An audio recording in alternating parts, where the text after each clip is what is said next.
વિદ્યાર્થી મિત્રો, ગયા વખતે આપણે સ્થિતિમાન અને સ્થિતિ ઉર્જાને અનુરૂપ કેટલાક ઉદાહરણ અને સ્વાધ્યાયના દાખલા ગણ્યા. તમે તે તમારી ટેક્સ્ટબુકમાં ટીક કરતા જજો અને એક ચોપડામાં લખતા જજો. આજે પણ આપણે વધુ કેટલાક દાખલા આ બંને ટોપિક સાથે સંકળાયેલા છે તેનો અભ્યાસ કરીશું અને ત્યારબાદ આપણે આગળ નવી થિયરી શીખીશું. સ્વાધ્યાયનો 15મો દાખલો. અંદરની ત્રિજ્યા R1 અને બહારની ત્રિજ્યા R2 ધરાવતી ગોળાકાર સુવાહક કવચ પર Q વીજભાર છે, કેપિટલ Q છે. પહેલો સવાલ એમ છે કે કવચના કેન્દ્ર ઉપર સ્મોલ Q વીજભાર મૂકવામાં આવે છે તો કવચની અંદર અને બહારની સપાટીઓ પર વીજભારની પૃષ્ઠ ઘનતા કેટલી હશે? અને બીજો સવાલ છે, જો કવચ ગોળાકાર ન હોય પણ ગમે તેવા અનિયમિત આકાર ધરાવતી હોય તો પણ બખોલ કે જેમાં કોઈ વીજભાર નથી, એટલે કે બખોલની અંદરનું વિદ્યુત ક્ષેત્ર શૂન્ય છે, સમજાવો. આકૃતિમાં બહારની સપાટી ઉપર કેપિટલ Q છે, કેન્દ્ર પાસે Q મૂકેલો છે. આ R1 ત્રિજ્યા છે અને આ R2 છે.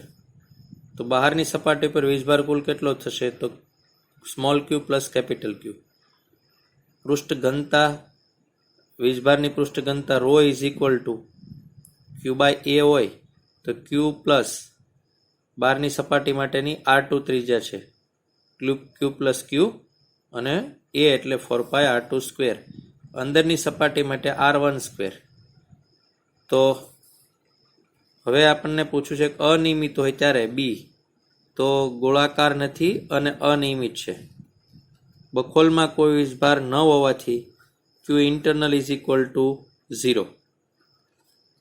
હવે ગૌસનો નિયમ છે કે E dot dA is equal to sigma Q upon epsilon 0. E dot dA is equal two 0 કારણ કે Q 0 છે, માટે ઇલેક્ટ્રિક ફિલ્ડ 0 છે. આથી બખોલમાં વિદ્યુત ક્ષેત્ર શૂન્ય થાય.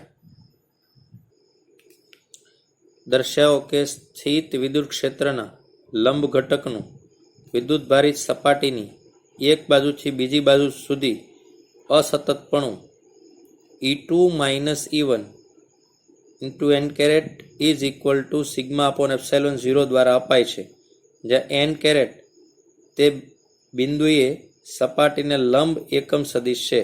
સિગ્મા એ વીજભારની પૃષ્ઠ ઘનતા છે. n કેરેટની દિશા બાજુ 1 થી 2 તરફ.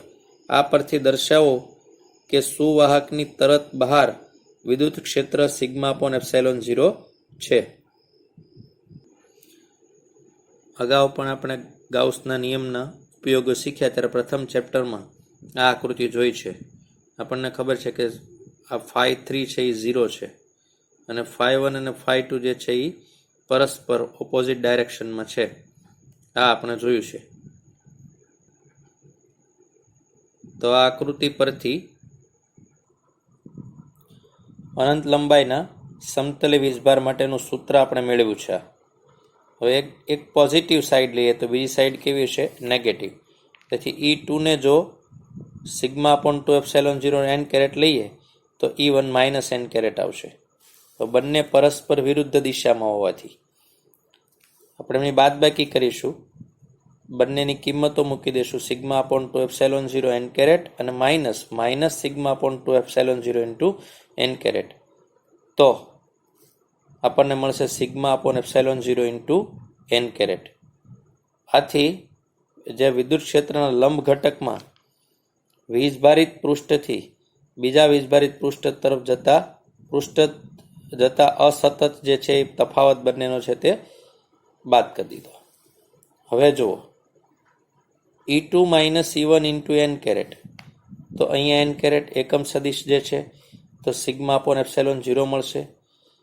વાહકમાં ઇલેક્ટ્રિક ફિલ્ડ 0 હોવાથી વાહકની બહાર વિદ્યુત ક્ષેત્ર જે છે એ E બરાબર E2 આટલું જ મળશે, sigma upon epsilon 0 into n caret. તો જે આપણે સાબિત કરવાનું હતું 1 અને 2.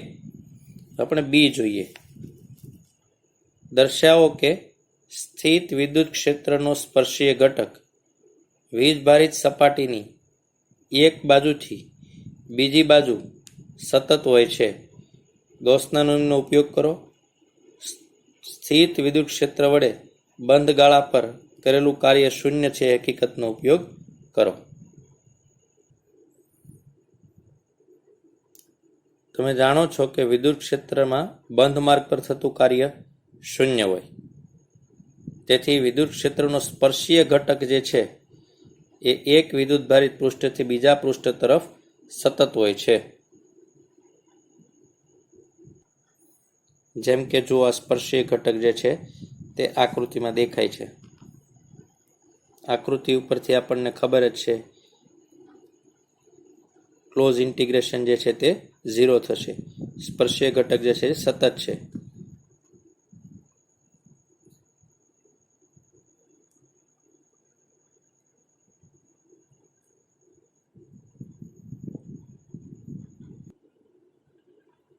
રેખીય વીજભાર ઘનતા લેમડા ધરાવતો એક લાંબો નળાકાર એક પોલા સમકક્ષીય સુવાહક નળાકાર વડે ઘેરાયેલો છે. તો બે નળાકારની વચ્ચેના અવકાશમાં વિદ્યુત ક્ષેત્ર કેટલું હશે? અગાઉ આપણે ગાઉસના નિયમના ઉપયોગો શીખ્યા છીએ. અનંત લંબાઈના સળિયા માટે સૂત્ર મેળવ્યું છે. તે જ રીતથી આપણે આજે મેળવીએ. જો અહીંયા ધન વીજભાર છે, આ એરિયા વેક્ટર છે. ઇલેક્ટ્રિક ફિલ્ડ આ તરફ હશે, આ તરફ આ દેખાય છે. તો ઈ અને એ વચ્ચે ખૂણો અહીંયા 90 થશે અને અહીંયા પણ 90 થશે. તેથી જે આ વર્તુળાકાર સપાટી જે દેખાય છે તે સપાટીને લઈને ફ્લક્સ જે છે એ 0 મળશે. ફક્ત આ જે સપાટી છે નળાકાર સપાટી તેને લઈને ફ્લક્સ મળશે, કેમ કે ત્યાં થીટા 0 થશે. ઈ એ કોસ થીટા આપણું સૂત્ર છે. તો ઈ એ કોસ થીટા, થીટા 90 છે. 90ના કારણે આ બંને સપાટીના લીધે એ 0 થશે. એટલે φ1 અને φ2 0 થશે અને φ3 આપણને મળશે ઈ એ, થીટા 0 મળશે એટલે મળશે ઈ એ, કેમ કે કોસ 0 1 થાય. આ વાત અગાઉ આપણે જોઈ ચૂક્યા છીએ. ગાઉસના નિયમના ઉપયોગોનો પહેલો ઉપયોગ. તો જો રેખીય વીજભાર ઘનતા લેમડા હોય તો Q upon L ઉપરથી Q is equal to lambda L. હવે કોઈ પણ બિંદુ જે છે એમની વચ્ચેનું, બે નળાકારની વચ્ચેનું P બિંદુ ધારો કે લઈએ તો ગાઉસના નિયમનો ઉપયોગ કરીએ તો બધાનો સરવાળો મેં હમણાં તમને કીધું એમ φ1 અને φ2 0 થશે, ખાલી મળશે ઈ એ. હવે ફ્લક્સ જે છે એનું સૂત્ર આપણને અગાઉ ખબર છે કે સિગ્મા Q upon એપ્સિલોન 0 ઈ. એને બદલે લખી નાખીએ 2πRL. ક્યુના બદલે લખાય લેમડા એલ, કેમ કે આપણે હમણાં અહીંયા મેળવ્યું છે. તો LL જે છે તે કેન્સલ થશે, માટે E is equal to lambda upon 2π epsilon 0 R. વિદ્યાર્થી મિત્રો, આ સૂત્ર ગાઉસના નિયમનું પહેલા ઉપયોગનું જ છે, તેથી યાદ રાખવું ખૂબ જરૂરી છે. સ્વાધ્યાયનો 20મો દાખલો. એ અને બી ત્રિજ્યાઓ ધરાવતા બે વિદ્યુતભારિત સુવાહક ગોળાઓને એક તાર વડે જોડવામાં આવે છે. બે ગોળાઓ પરની સપાટીઓ પરના વિદ્યુત ક્ષેત્રનો ગુણોત્તર કેટલો હશે? આ પરિણામનો ઉપયોગ કરી સુવાહકના તીક્ષ્ણ અને ધારદાર છેડાઓ આગળ સપાટ વિભાગો કરતાં વિદ્યુતભારની પૃષ્ઠઘનતા શા માટે વધારે હોય છે તે સમજાવો. અહીંયા આકૃતિમાં બંને ગોળાઓ દર્શાવ્યા છે.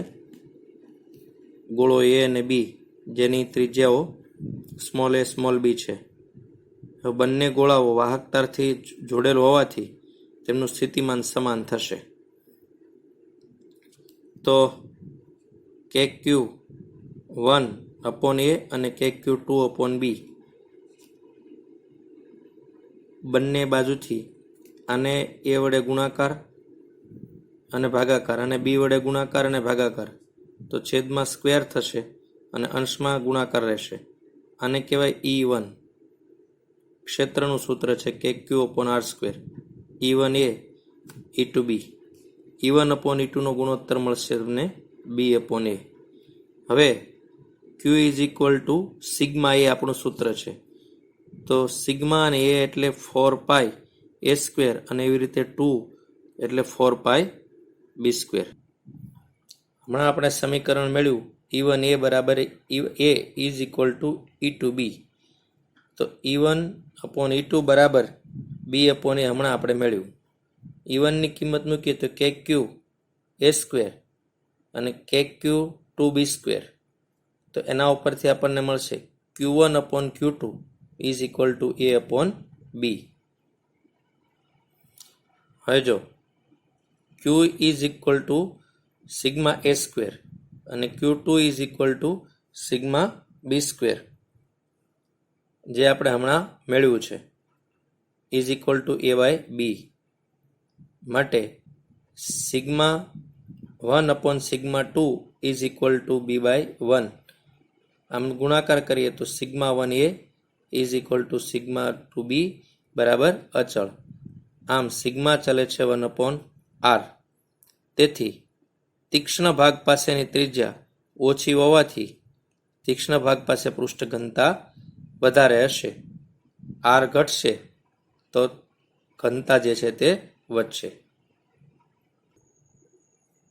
21મો દાખલો છે. બે વિદ્યુતભારો -Q અને +Q અનુક્રમે 0, 0, -A અને 0, 0, +A બિંદુએ રહેલા છે. પહેલું 0, 0, Z અને XY 0 બિંદુએ વિદ્યુત ક્ષેત્ર કેટલું હશે? ત્યારબાદ સ્થિતિમાન ઉગમ બિંદુથી કોઈ બિંદુના અંતર r જ્યાં r/A ગ્રેટર 1 હોય ત્યારે કેવી રીતે આધારિત છે તે દર્શાવતું સૂત્ર મેળવો અને એક નાના પરીક્ષણ વીજભારને x અક્ષ ઉપર 5, 0, 0 થી -7, 0, 0 બિંદુએ લઈ જવામાં કેટલું કાર્ય થશે જો પરીક્ષણ વીજભારનો માર્ગ તે જ બે બિંદુઓ વચ્ચે x અક્ષ પર ન હોત તો જવાબમાં શું ફરક પડત? તો પહેલા એ જોઈએ. આકૃતિ જુઓ. આ -Q છે, અહીંયા +Q છે. એક ડાયપોલ છે -Q થી +Q. હવે જો આકૃતિમાં દર્શાવ્યા મુજબ બિંદુ P એ 0, 0, Z યામ ઉપર છે. આપણને દેખાય x ને y 0 છે, Z યામ ઉપર અહીં કંઈક કિંમત છે નહીં. તો એ બિંદુ એ +Q ની નજીક છે. આ +Q છે એની નજીક છે. અહીંયા આ પોઈન્ટ જે છે એ -Q કરતા. તો સ્થિતિમાન માટે શું થશે? બાદબાકી થશે. સ્થિતિમાનનું સૂત્ર છે KQ/R. તો R1/R2 K કોમન લીધો છે અહીંયા. તો અહીંયા R1 એટલે કેટલું થશે? તો આમનાથી જેટલું દૂર છે તે બંને વચ્ચેનું આ અંતર જે છે તે કેટલું હશે? તો આ અંતર જે છે તે એ આપણે લઈ લઈએ તો એક Z +1 +A અને એક Z -A. જેમ કે જો Q1 થી કેટલો દૂર છે? તો Z -A. અને Q2 થી કેટલો દૂર છે? તો A અને Z એટલે કે Z +A. જે અગાઉ આપણે ડાયપોલના સૂત્રમાં પણ એક્સિસ ઉપર ક્ષેત્ર મેળવતા હતા ત્યારે જોયું હતું. તો જો એક આવશે Z -A, એક આવશે Z +A. K છે, Q સામાન્ય લીધો છે. અગાઉ સાબિતી જોઈ લીધી છે. સામે લસા લેશો 2A મળશે. 2A Q ને P કહેવાય, ડાયપોલ મોમેન્ટ P કહેવાય. તેથી KP/Z²A² જે છે તે મળશે, કારણ કે P is equal two 2AQ. જો બિંદુ P એ -Q વીજભારની નજીક હોય તો આ સાઇન માઇનસ આવત. બિંદુ XY 0 એ XY સમતલમાં છે, જે Z અક્ષના લંબ દ્વિભાજક છે. આવું બિંદુ -Q ને +Q વીજભારથી સમાન અંતર ઉપર હોય તેથી ત્યાં સ્થિતિમાન કેવું થશે? 0. આ બંનેના સેન્ટર પાસે XY સમતલમાં એવું એટલે આમ પ્લેન હશે જે -Q ને +Q થી સમાન અંતરે છે માટે આ અહીંયા સ્થિતિમાન હશે તે શૂન્ય થશે. અગાઉ આપણે ડાયપોલના લીધે સ્થિતિમાનનું સૂત્ર તારવ્યું છે KP cos theta upon r square. તો તે જ સૂત્ર છે જ્યાં ડાયપોલ જે છે એના અંતર જે કેન્દ્રથી અંતર એ છે એના કરતાં આર ઘણો મોટો હોય એના માટેનું સૂત્ર છે ઘણે દૂર. તો KP cos theta upon r square આપણે અગાઉ જોયું છે. તો તે સૂત્ર પરથી આપણને ખબર પડે કે વી ચલે છે 1/r. હવે સી જે છે એમાં 2 પોઈન્ટ છે અને એક બિંદુથી બીજા બિંદુએ આપણને લઈ જવા માટે કાર્ય પૂછ્યું છે. તો લંબ દ્વિભાજક પર દરેક બિંદુએ સ્થિતિમાન કેવું છે? 0. પરીક્ષણ વીજભારને આ પોઈન્ટથી આ પોઈન્ટ ઉપર લઈ જઈએ તો આપણું સૂત્ર છે W બરાબર Q V1 માઇનસ V2, પણ તે જ મળશે 0. તો જવાબ આવશે 0. આપણને પ્રશ્ન પૂછ્યો છે કે ભાઈ જો પરીક્ષણ વીજભારનો માર્ગ તે 2 બિંદુઓ છે એમની વચ્ચે x અક્ષ ઉપર ન હોત તો જવાબમાં કંઈ ફરક પડત? તો આપણે લખીશું ના, 2 બિંદુને જોડતો માર્ગ ઉપર એ આધારિત નથી, એ હંમેશા સ્થાન પર આધારિત છે. જ્યારે કોઈ ચાર્જને ક્ષેત્રની અંદર એક બિંદુથી બીજા બિંદુ સુધી લઈ જવો હોય ત્યારે કરવું પડતું કાર્ય જે છે તે હંમેશા માર્ગ પર આધારિત નથી, સ્થાન પર આધારિત છે. જે વાત આપણે વિવિધ રીતે ઘણી બધી વખત જોઈ લીધી છે. વિદ્યાર્થી મિત્રો, 2 ડાયપોલને આવી રીતે જોડેલી હોય તો એને ચતુર્ધ્રુવી કહેવાય. તો આજે 2 ડાયપોલ આવી રીતે જોડેલી છે, ગોઠવણી દર્શાવી છે. એના અક્ષ ઉપર આપણે એક સૂત્ર તારવવું છે. તો આપણે બિંદુવત વીજભાર માટે સ્થિતિમાન મેળવ્યું છે, ડાયપોલ માટે સ્થિતિમાન મેળવ્યું છે. અત્યારે આપણે ક્વાડપોલ માટે સ્થિતિમાન મેળવવા જઈ રહ્યા છીએ. તો અહીંયા જુઓ, આ પોઈન્ટ પાસે સ્થિતિમાન છે તો અહીંયા 3 ચાર્જ છે. આના લીધે અહીંયા સ્થિતિમાન, આના લીધે અહીંયા સ્થિતિમાન, આના લીધે અહીંયા સ્થિતિમાન. તો આપણે લખીશું કે V બરાબર V1 plus V2 plus V3. બધાનું સૂત્ર આપણને ખબર છે કે Q અપોન R. તો પહેલાં V1 માટે KQ, પણ R કેટલો થશે? તો આ R પ્લસ A. ત્યારબાદ આ બંને જોડે છે તો -2Q અને R જેટલે. અહીંયા એક એ બાદ કરવો પડશે આરમાંથી, તો અહીંયા આપણે બાદ કરી દીધો. હવે જુઓ, આના બદલે K લખી નાખ્યો છે તો K Q સામાન્ય લીધો, બ્રેકેટની અંદર મળશે. અહીંયા બંનેનો લસા લઈ લઈએ તો હમણાં જોયું તો એમ 2R મળશે અને R² A². હવે અહીંયા જુઓ, ફરીથી લસા લઈ લઈએ, 2R² આવશે. અહીંયા તો ખાલી વધશે 2A², કેમ કે 2R² કેન્સલ થશે, 2R² અને અહીંયાથી જશે 2R² એ કેન્સલ થશે, પ્લસ 2A² વધશે. તો 2AQ જે છે એને ડાયપોલ મોમેન્ટ કહેવાય. અને ઘણે દૂર એને અવગણી નાખીએ આપણે, કેમ કે આપણને ખબર છે કે એ ખૂબ નાનો છે આરની સરખામણીમાં. તો આપણને મળશે KPA અપોન R3. એટલે ડાયપોલનું સ્થિતિમાન જે છે એ જે ક્વાડપોલ છે એનું સ્થિતિમાન જે છે ચતુર્ધ્રુવીનું એ 1/r3 મુજબ ઘટે, ડાયપોલનું 1/r² મુજબ ઘટે અને બિંદુવત હોત તો 1/r મુજબ ઘટે. તો યાદ રાખીશું, અત્યારે આપણે મેળવ્યું ચતુર્ધ્રુવી એટલે ક્વાડપોલનું છે. ક્વાડપોલનું સ્થિતિમાન જે છે તે આપણને પૂછ્યું છે કે એકલ વીજભાર એટલે બિંદુવત માટે, ડાયપોલ માટે કઈ રીતે જુદું પડે છે. તો એ 3 આપણને ખબર પડશે કે ભાઈ ચતુર્ધ્રુવી હશે તો 1/r3, ડાયપોલ હશે તો 1/r² અને બિંદુવત વીજભાર હશે તો 1/r મુજબ ઘટશે. તો વિદ્યાર્થી મિત્રો, મોટા ભાગના દાખલા આપણે જે જોયા તે થિયરી સાથે ખૂબ જટિલ રીતે સંકળાયેલા છે. એક સાથે એક કરતાં વધુ સિદ્ધાંતો, સૂત્રો અને થિયરી યાદ હોય તો જ આપણે સારી રીતે એમને સમજી શકીએ, નહીં તો તેમાં ભૂલ થવાની સંભાવના છે. તેથી થિયરીને સારામાં સારી રીતે દ્રઢ કરી અને દાખલાઓને સમજવાનો પ્રયત્ન કરીશું.